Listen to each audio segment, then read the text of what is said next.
नमस्कार मित्रांनो, मी संदीप एरंडे. आपलं चॅनल आहे मित्रांनो, प्रेरणा संदीप एरंडे. चॅनलमध्ये स्वागत करतो मित्रांनो. आणि माझ्या पाठीमागे बघत असाल तुम्ही, हा माझा मोसंबीचा बाग आहे. आणि विषय हा चालू आहे मित्रांनो की माझ्या मालाचा भाव मी ठरविणार.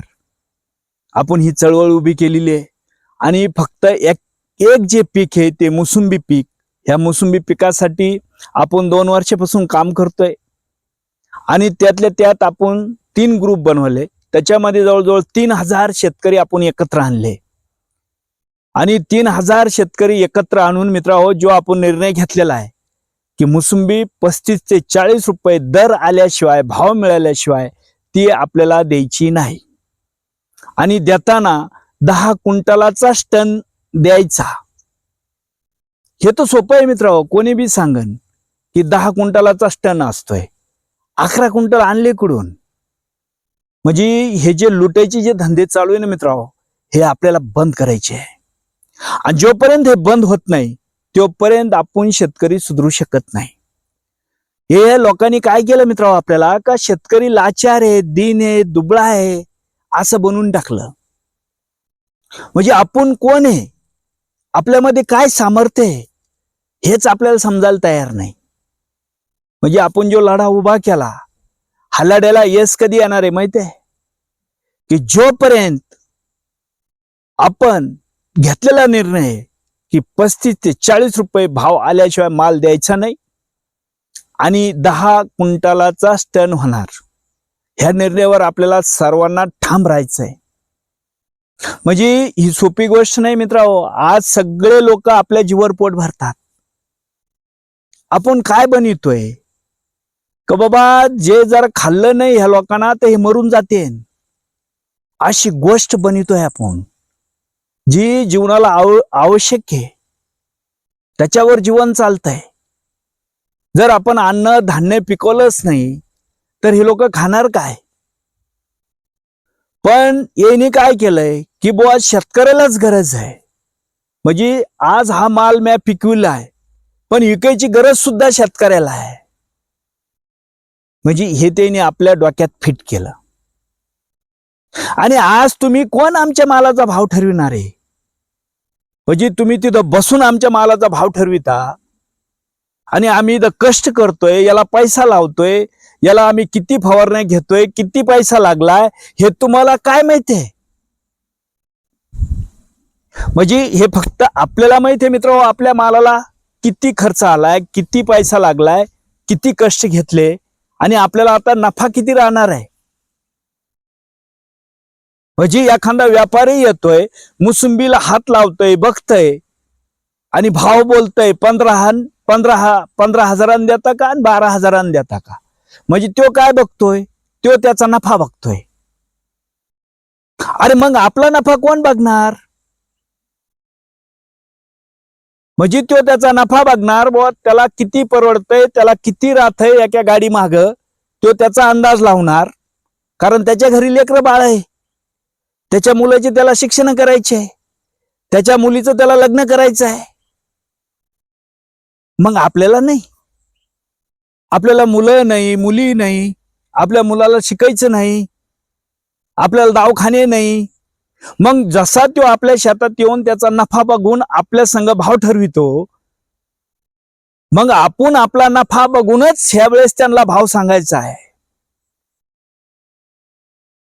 आणि सगळीकडे बोंब काय मित्रांनो, की महागाई वाढल्यामुळे सगळे भाव वाढले. कोणची वस्तू घ्यायला जा, आज जर त्याला विचारलं की बाबा एवढं महाग, ते लगेच सांगताय महागाई वाढली भाऊ. अरे म्हणजे तुमच्या बाकीच्या गोष्टीला महागाई वाढली, आम्हाला जे शेतकऱ्याला घ्यायचंय तुमच्याकडून त्याला महागाई वाढली म्हणून त्याचे भाव वाढले. आणि आम्ही जे पिकवलंय आमच्याकडून घेताना त्याला महागाई नाही, त्याला महागाईचा फटका बसला नाही. तर त्याच्यासाठी मित्रांनो आता सहन करायचं नाही. आपण सोपी गोष्ट नाही मित्रांनो. हे जर बंद केलं, स्टॉप केला, जर महाराष्ट्रातून एक बी मोसंबी काही मार्केटला जर नाही गेली 2 महिने, तर बघा काय तमाशा होतो. यांना इथंच घ्या लागन आणि इथूनच घ्या लागन. आणि आपण बी आता हे ठरवायचं की बाबा इथं आल्याशिवाय आम्ही देणार नाही. जा भजी एवढी महागाई वाढली, इथं नाव्ही समाजाचं जे कटिंग करणार ते भाव वाढतंय. काय तर महागाई वाढली, चहाचा टपरीवाला भाव वाढतंय, महागाई वाढली. अरे मग शेतकऱ्याला महागाई नाही वाढली? मग शेतकरी काय खत औषध घरी तयार करताय? आणि आता काळजी वाटते, म्हणजे आता काळजी वाटू राहिली की हे आपलं सुरू झालंय, आता उठवा चालू केलाय आपण. आता म्हणतात की तुम्ही बोलल्या ना शेतकऱ्याचं नुकसान होणार. अरे वा, म्हणजे मी बोलले ना शेतकऱ्याचं नुकसान होणार आणि तुम्ही इतके दिवस लुटीलं ते त्यावेळेस नुकसान नाही झालं शेतकऱ्याचं. मित्रांनो, हात जोडून विनंती करून सांगतो तुम्हाला की ह्या वेळेस 35 ते 40 रुपये भाव आल्याशिवाय आपल्या झाडाला सुद्धा हात लावून द्यायचा नाही. काय होईल हो द्या. ह्या वर्षी असं समजायचं दुष्काळ पडलाय, पाऊसच नाही, चला मालच नाही. पण हे जर आपण केलं, हे जर एकता आपण दाखवली, एकजूट जर दाखवली, तर त्याची जी वचक तयार होईल ना, त्याला प्रत्येक वेळेस आपल्याला लढा द्यायची गरज पडायची नाही. लक्षात घ्या, एकच वर्ष आणि आपण ते करीत आलेलो आहे. इतक्या दिवसाच आपण लढतोय, लढा देतोय, एकत्र करायचा प्रयत्न करतोय, शेतकऱ्याच्या शेतात जाऊन भेटतोय मी. कशासाठी? का माझीच एकट्याचा फायदा आहे? त्याच्यासाठी जे काही ह्या लोकांचे दलाल आहे त्यांनी मध्ये करू नये. आणि ह्यावेळेस मित्रांनो, ज्या गोष्टी आपण ठरलेल्या आहे त्या 100% सत्यात उतरणार आहे. फक्त तुम्ही संयम धरायचा.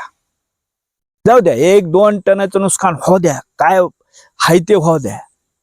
मी तुम्हाला हे बी आवाहन करतो, जर कोणाचा गळीचा प्रश्न असेल, कोणाच्या मोसंबीला काही रोग होऊन काही खाली गळ होत असेल, तर त्याने मला फोटो टाका.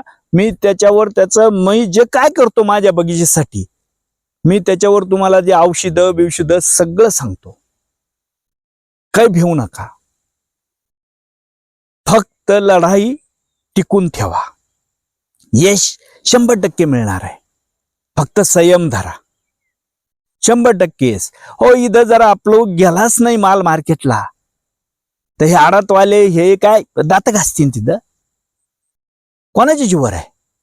म्हणजे तुम्ही शेतकऱ्याला गरज आहे असं भासवतात. तुम्हाला गरज नाही आमची. कोणाच्या जीवावर धंदा करता तुम्ही? अरे आम्ही हे जर मार्केटलाच नाही आणलं, तिथं काय करणार तुम्ही? खुर्ची टाकून बसून फॅनच्या हवाखाली बसता तिथं आणि आयते तिथून ते पैसे कमवतात. आम्ही इकडं रात्रंदिवस झकमारी करतोय आणि आम्हाला लुटीता आणि वरून आम्हाला गरज आहे असं दाखवतात. तुम्हाला गरज नाही आमची? चला, गरज नाहीये ना, तुम्हाला जर गरज नाहीये ना, तर आम्ही बी माल देत नाही. जोपर्यंत याला 30-35 रुपये भाव आल्याशिवाय, 40 रुपये आल्याशिवाय आम्ही उतरीत नाही. सोपं समजू नका मित्रांनो ही गोष्ट. पुरी लाईन बंद होणार आहे इथून तिथून. आपण जरा थोडा संयम धरला ना, पुरी लाईन बंद होणार आहे. फक्त धीर धरा, गडबड करू नका, ही हात जोडून विनंती माझी. आणि आपल्या लढ्याला नक्की यश येणार. फक्त एकजुटीनं राहा, एकजुटीचाच विजय होत असतो, हे लक्षात घ्या.